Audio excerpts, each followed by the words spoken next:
অগ্নির কথা শুনে দারুণ খুশি হলো কথা। সম্পূর্ণ জানতে দেখতে থাকো। গল্পে শুরুতেই দেখা যায় কথা পাচক মশাইকে বলে, পাচক মশাই, আরে আপনি কি করছেন? কতটা বাটার এই রান্নাটার মধ্যে দিয়ে দিলেন বলুন তো? এটা কি আপনি আদেও ঠিক করলেন? এই এত পরিমাণে বাটার আর তেল খেলে আরে চর্বি বেড়ে যাবে যে, এটা কিন্তু ঠিক হচ্ছে না। তখনই পাচক মশাই বলে, ব্যাস শুরু করে দে, আরও বেশি করে চেঁচানো শুরু কর।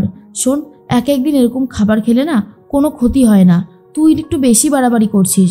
আর এখানে না চিৎকার চেঁচামেচি করিস না, ভুলে যাস না আমাদের একটা লক্ষ্য আছে, আর সেই জন্যই আমরা এত কিছু চেষ্টা করছি, বুঝতে পেরেছিস? কথা বলে, সেটা তো বুঝতে পেরেছি, কিন্তু এত তেলযুক্ত খাবার খেলে শরীরের জন্য তো ভালো না, সেই জন্যই বললাম আর কি। ঠিক আছে, আমি আর কিছু বলবো না। এর মধ্যেই জুনি আর আক্কির জন্য খাবার নিয়ে এসেছে অগ্নি, আর বলে, আজকে তোমাদের জন্য সব কিছু নাও, এবার খেয়ে দেখো তো কেমন হয়েছে প্রত্যেকটা খাবার। তখনই জুনি বলে, এত খাবার আমি আর অঙ্কিতবাবু শেষ করব কি করে অগ্নিদা? অগ্নি বলে, রে বাবা, কোনো তাড়াহুড়ো নেই, আস্তে আস্তে খেতে থাকো না, দেখবে কখন শেষ হয়ে গেছে। এর মধ্যে কোনটাকে খাবে কিছুই বুঝে উঠতে পারছে না। জুনি তখন বলে, অঙ্কিতবাবু, আমার আর আপনার পছন্দ সম্পূর্ণই আলাদা, তাই না? অঙ্কিত তখন বলে, হ্যাঁ কিছুটা তো ঠিকই। এর মধ্যেই পাচক মশাই কথা আর অগ্নি দুজন মিলে কথা বলতে শুরু করে, ইচ্ছে করেই জুনি আর অঙ্কিতকে দেখানোর জন্য। তখনই অগ্নি বলে, এই কথা, এই গার্লিক ফিশটা একবার খেয়ে দেখ, আমি বানিয়েছি, আশা করি খেতে ভালোই হবে। তখনই কথা বলে, অবশ্যই ভালো হবে, কেন ভালো হবে না? আপনি এত যত্ন নিয়ে ভালোবাসা নিয়ে বানিয়েছেন, আপনার পছন্দ আমার পছন্দ তো এখন অনেকটাই মিলেমিশে একাকার হয়ে গেছে। এরপর কথাকে খাইয়ে দেয়। তখন অঙ্কিত ভাবে, সত্যিই তো, নিজেদের পছন্দগুলো যদি একটু এদিক ওদিক করে নিই তাহলেই তো সবটা সুন্দর হয়ে যাবে। এরপরই জুনিকে নিজে খাইয়ে দিতে যায় অঙ্কিত, কিন্তু জুনি চুপচাপ থাকায় অঙ্কিত বুঝতে পারে জুনি হয়তো এসব একদমই লাইক করছে না। তার জন্যই জুনিকে বলে, নিন আপনি খেতে শুরু করুন, দেখবেন প্রত্যেকটা জিনিসই খুব ভালো হয়েছে। এরপর দুজনে মিলে খেতে থাকে। আর অন্যদিকে কথা এখন ঢোক গিলছে, খাবারটা গিলতেই চাইছিল না কথা। অগ্নি বলে, এই তুই এখন খাবারটা গিললি? সত্যি আমার আর কিছু বলার নেই।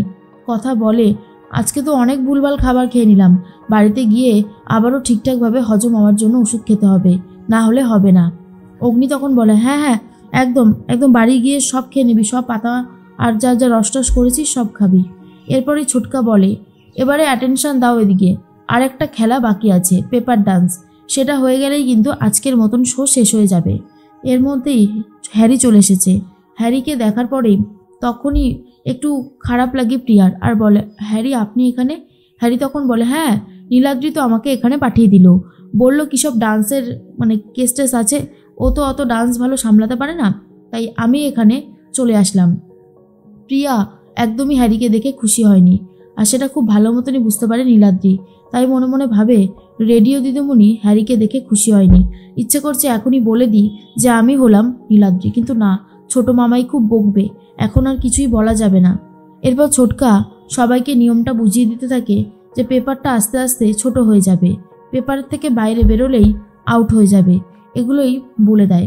তখনই জুনি বলে, আমি কি পারবো অঙ্কিতবাবু? তখন অঙ্কিত বলে, আরে বাবা কেন পারবেন না, একবার চেষ্টাটুকু তো করে দেখুন, আশা করি আপনি পারবেন। এর মধ্যেই কথা ভাবে পাচক মশাই এইভাবেই আস্তে আস্তে একটু একটু করে অঙ্কিতদা আর জুনি কাছাকাছি চলে আসবে, কি বলেন?